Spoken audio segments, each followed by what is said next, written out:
తేజ కిచెన్కు స్వాగతం సుస్వాగతం. నేను మీ తేజస్విని. మీరందరూ ఎలా ఉన్నారు? నేనైతే చాలా బాగున్నాను. ఈరోజైతే నేను రాగి పిండితో ఇలా చేశాను. చాలా టేస్ట్గా ఉంటాయి, చాలా బాగుంటాయి. మొదటి నుండి చివరి వరకు తప్పకుండా చూడండి. నేను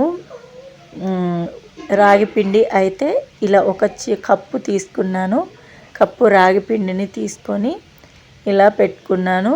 తర్వాత అరకప్పు షుగర్ అయితే తీసుకున్నాను. దీనికి రాగి పిండికి తగ్గట్టుగా అరకప్పు షుగర్ తీసుకున్నాను. ఈ షుగర్ను వాటర్లో పోసుకోవాలి. స్టవ్ వెలిగించి గంజి పెట్టుకొని అందులో వాటర్ పోసుకోవాలి. వాటర్ పోసుకున్న తర్వాత కొన్ని వాటర్ పోసుకోవాలి, బాగా పోసుకోవద్దు. ఎందుకంటే మన షుగర్ కూడా ఎక్కువ అయితే తడుస్తుంది కదా, అది ఎక్కువ అవుతుంది. కాబట్టి కొంచెం గోరువెచ్చగా కావాలి వాటర్ అనేవి. అంటే షుగర్ అనేది మంచిగా కరగాలి. కరిగిన తర్వాత మంచిగా ఆఫ్ చేసుకోవాలి. ఆఫ్ చేసుకొని ఇప్పుడు రాగి పిండి ఉంది కదా, దీన్ని ఒక బౌల్లో పోసుకుందాము. బౌల్లో పోసుకొని తర్వాత ఇందులో యాలకుల పౌడర్ వేసుకోవాలి. యాలకులను ఇలా చించుకొని వేసుకోవాలి. తర్వాత ఒక చిటికెడు ఉప్పు కూడా వేసుకుందాము. ఎందుకంటే టేస్ట్ బాగుంటుంది ఉప్పు వేసుకుంటే.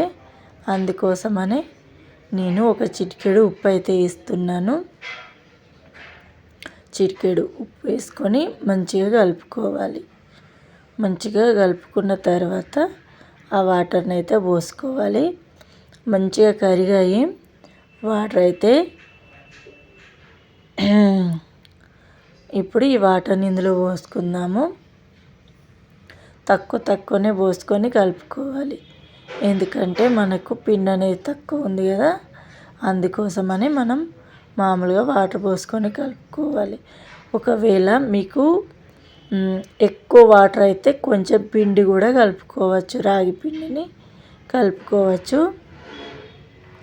ఇలా మొత్తం వాటర్ పోసుకొని చాలా స్మూత్గా మంచిగా చపాతీ పిండిలాగా మంచిగా కలుపుకోవాలి. ఈ విధంగానైతే కలుపుకొని పెట్టుకున్నాను.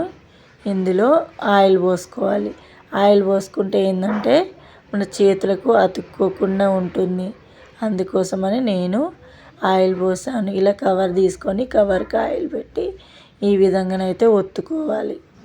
ఒత్తుకొని కాగుతున్న నూనెలో వేసుకోవాలి. డీప్ ఫ్రైకి సరిపడా ఆయిల్ పెట్టుకొని అందులో ఈ అప్ప అయితే వేసుకోవాలి.